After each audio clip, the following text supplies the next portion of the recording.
Chers Orangeois, mes chers amis, cette année commence lourde de toutes les suites de l'étrange moment que nous vivons depuis une dizaine de mois.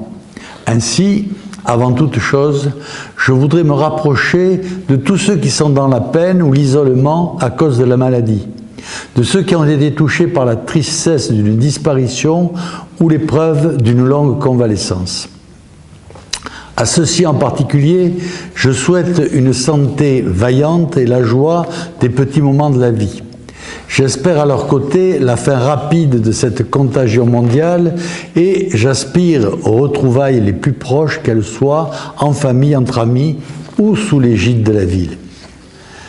Bien entendu, j'étends ces vœux de force, d'abnégation et de courage à tous les Orangeois afin que, tel un seul corps et dans un même esprit, nous soyons en mesure d'être à la hauteur de notre devise « Je maintiendrai ».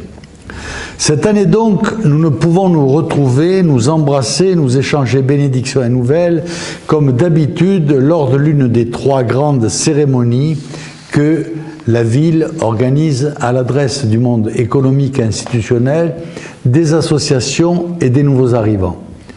Nous n'avons pas pu nous retrouver aussi pour le traditionnel repas du maire, ni pour le banquet du CCAS, mais la ville a été aux côtés de ses aînés avec la distribution de plus de 3000 colis de Noël. C'est pourquoi aujourd'hui, je m'adresse à vous de cette manière un peu particulière. Je ne vais pas être très long car je sais que le format ne peut s'y adapter. Laissez-moi néanmoins vous brosser rapidement le portrait de l'année à venir. Vous vous en doutez, entre les confinements et les couvre-feux, le télétravail et les diverses restrictions que nous subissons, toute l'année 2020 a été une année en pointillé. L'urgence permanente, la nécessité de pallier les lacunes de l'État, la gestion du quotidien, le manque de prévision et de visibilité ont absorbé une grande part de l'énergie collective de nos services municipaux. Cela nous a aussi obligés à repenser certains de nos grands projets. La longue fermeture des théâtres, des musées, des cinémas et des stades nourrit la prudence et la réflexion de nos architectes pour établir les bonnes jauges et favoriser la polyvalence des espaces de loisirs. En revanche, nous accentuons notre politique de réhabilitation et de redynamisation de notre cœur de ville avec la réalisation de logements et de cellules commerciales de qualité. Le coup dur porté au commerce de proximité par une réglementation d'urgence souvent incohérente doit être effacé. Les travaux que la ville a effectués place du Parlement, place La Royenne ou encore rue Victor Hugo sont la démonstration de cette ambition. Elle s'accompagne d'un large plan de ravalement des façades et de la mise en place d'aides financières importantes en lien avec la communauté de communes pour inciter les propriétaires à rénover l'habitat du centre-ville. Cette année 2021 sera aussi le millésime du début des travaux de démolition de 4 bâtiments vacants qui permettront la rénovation urbaine du quartier de l'Aigle en lien avec Valis Habitat et les services de l'État.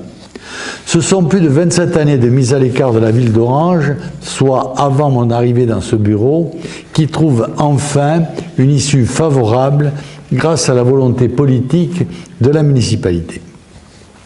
Les travaux de voirie et des réseaux sont aussi à l'ordre du jour. Le grand chantier de l'Argent-Sol, 5 millions d'euros, est en cours d'achèvement. Aux abords directs, les travaux du parking relais de la nouvelle gare d'Orange seront aussi bientôt livrés. La rénovation de la gare en elle-même marche bien. Malheureusement, elle a pris un peu de retard, mais les entreprises de la SNCF qui portent le projet de la SNCF restent optimistes. Dans le même temps, 2 centres de santé se développent et ouvriront bientôt leurs portes et ils viendront compléter les 4 centres existants déjà. Le quartier du Coudoulet continue de se développer avec l'arrivée de nouveaux logements, rue Beltrame, et dans les 2 ans à venir, d'une nouvelle école capable d'accueillir les enfants de ce quartier jeunes et dynamiques.